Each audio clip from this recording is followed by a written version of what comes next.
안녕하세요. 김태원의 현명한 투자자 방송 시작하겠습니다. 오늘은 이 K푸드에 대해서 좀 말씀을 드리겠는데요.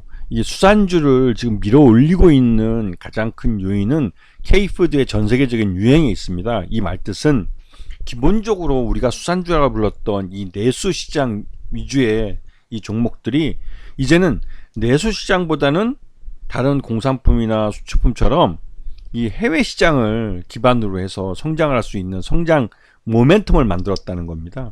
대표적으로 우리나라의 이 K푸드의 유행은 그 전에 이 한류, 즉 K컬처의 세계적인 유행이 먼저 이루어진 이후에 이런 K컬처를 통해서 알려진 K푸드에 대한 세계인들의 이런 그 뭐랄까요, 그 유행? 이런 것을 통해서 2차적으로 확산된 그런 의미가 있습니다. 지금 보시게 되면 K-팝이라고 해서 우리가 걸그룹이나 보이그룹이 전 세계적으로 이제 글로벌 인지도를 쌓게 됐는데, 이들에 대해서 다양한 스토리들을 온라인을 통해서 SNS를 통해서 이 전 세계적으로 유포되면서 이들이 먹고 마시고 입는 것들에 대해서 전 세계인들이 관심을 갖기 시작했죠. 여기다가 K 컨텐츠라고 볼 수 있는 드라마와 지금 OTT를 통한 뭐 오징어 게임 같은 그런 것이나 또 아니면 우영우 같은 그것도 역시 OTT를 통해서 생겨나는데, 여기서 이제 우영우를 통해서 이제 김밥, 우영우는 항상 김밥을 먹습니다. 근데 김밥이라는 음식은 우리나라 사람들한테 굉장히 친숙하지만 외국인들에게는 좀 생소한 음식이었어요. 하지만 이 김밥을 뭐 백인 미국 사회 같은 경우는 이제 스시라고 부르는 경우도 있는데, 일본 음식 스시와 우리 김밥은 명백하게 다릅니다. 물론 일본의 스시 중에 이제 막기라고 해서 김을 쌓아서 이제 그 내놓는 그런 음식도 있는데, 그게 이제 김밥과 유사하긴 하지만 근본적으로는 좀 다르죠.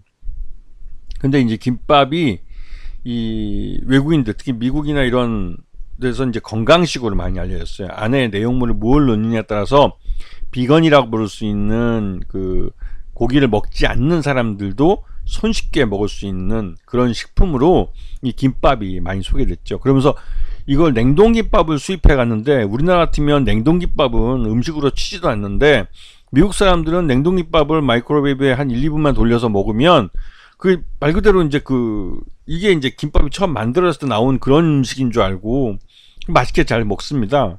우리나라는 그렇게 하면 이제 김밥을 바로 말아서 먹은 것보다는 좀 식감이 떨어지고 하기 때문에 그 냉동김밥을 그렇게 선호하지 않지만, 미국이나 외국 사람들은 이 냉동김밥을 처음 먹어보니까 김밥 자체를 처음 먹어보기도 하고, 냉동된 것과 이제 원래대로 이제 처음 이제 생으로 만들어진 김밥하고의 차이를 잘 모르는 것 같아요. 하여튼 그래도 냉동김밥이 수출만 되면 완판되게 지금 그 엄청난 그 인기를 얻고 있습니다. 미국에서 H마켓 같이 이제 한인마트 중 제일 큰 전국의 매장을 갖고 있는 H마트 통해서 뭐 엄청나게 뭐 팔려 나간다고 하더라고요. 한번 배로 싣고 오면 컨테이너 하나가 그냥 바로 완판되고 그래가지고 한 보름 더 기다려서 다음 게 들어오면 대기를 걸어놓고 사갈 정도로 그 냉동김밥이 인기가 어마어마하다고 합니다.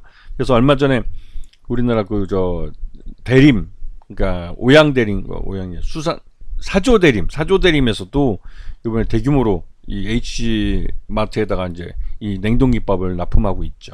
하여튼 이 K 컨텐츠라는 한류 바람을 타고, 한류 바람 속에 우리 영화나 드라마나 또 여기 K-팝 아티스트나 또 이런 사람들이 먹고 마시고 또 이 찍어 바르고 입고 하는 것들에 대해서 세계인들이 궁금증을 갖게 되고, 또 그에 대해서 인지도를 갖게 됐죠. 한국 문화에 대해서 인지도를 갖게 되고, 그러면서 자연스럽게 K푸드에 대해서도 관심을 갖게 되고, 또 이런 K푸드들을 먹어보고 또 이제 직접 만들어보고 하면서 이런 식자재까지도 해외에 수출이 많이 늘어나고 있습니다.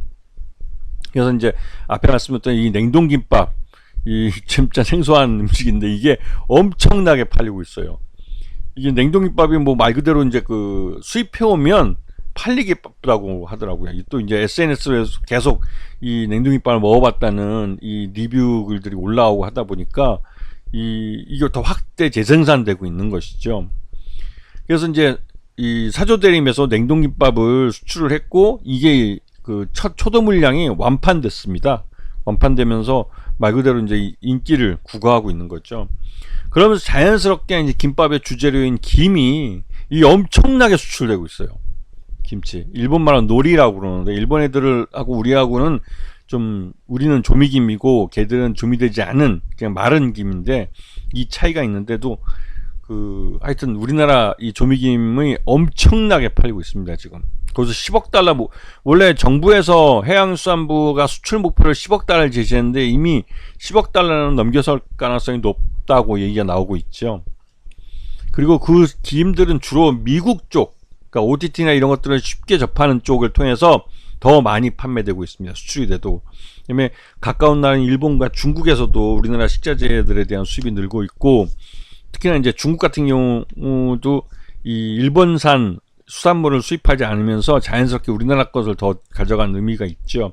거기 태국도 우리나라 OTT가 많이 알려져 있기 때문에 태국에서도 소비가 많이 늘고, 의외로 러시아가 이제 우리나라 식품들을 많이 사갑니다. 러시아가 이제 이 팔도 도시락 라면 같은 경우는 아예 그냥 도시락이라는 게 러시아에서는 보통 명사처럼 사용된다고 이렇게 얘기가 나올 정도로 우리 한국 음식 K푸드에 대해서 러시아 사람들은 굉장히 좋아한다고 하더라고요.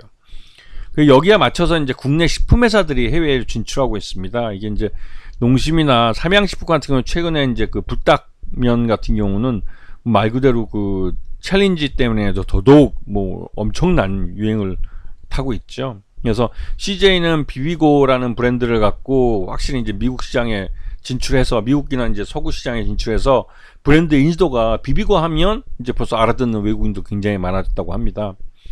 자, 이어서 이제 지금 우리 시장에서 이 수산주가 큰 인기를 얻고 있는데요. 이게 이제 그냥 인기를 얻는 게 아니라 이 국내 내수 시장으로만 한정돼 있던 이들의 시장이 해외 시장이라는 우리 시장보다 훨씬 더 큰 시장을 발판으로 뛰어들 수 있는 발판이 마련됐기 때문에 그렇습니다. 이 말뜻은 내수 시장이라는 성장성이 없는 시장에서 해외 시장이라는 성장성이 큰 시장으로 우리 식품업체들이 진출하기 시작했다는 것이죠. 이거는 이들 기업의 성장성, 원래 이제 내수 시장만 기반으로 하는 이런 식품 회사들은 성장성이 그렇게 높지 않았습니다. 그래서 계절성을 갖고 어떤 이 식품의 원재료가 많이 생산되는, 그러니까 어업으로 치면 만선하는 시기에 주요 조업철에는 말 그대로 가격이 이제 주가가 오르고, 왜냐면 그만큼 공급이 늘어나니까 판매도 많이 늘어났죠. 그 대신 이런 것들이 줄어드는 때는 주가가 떨어지는 이런 계절성을 나타냈었는데, 이제는 전 세계로 우리 K푸드가 수출이 되기 때문에 이런 계절성보다는 꾸준한 우상향의 실적을 늘려갈 수 있는 발판을 마련했던 게 의미가 있습니다.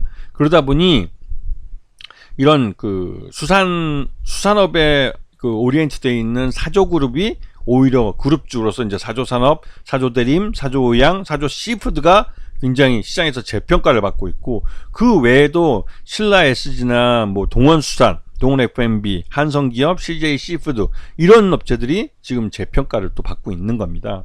그래서 지금 수산주에도 이 사조 그룹주가 있고, 사조 그룹에 속해 있는 이 수산주가 있고, 그거를 외에 기타 수산주가 있다는 것을 봐두시면서, 시장에서 먼저 나가고 있는 건 지금 사조 대림이 먼저 치고 나가는 것처럼 사조 그룹주들이 수산주의 대장주가 되고 있고, 그 외에 기타 수산주들이 이런 사조 그룹주를 따라가는 그런 모습을 보여주고 있습니다.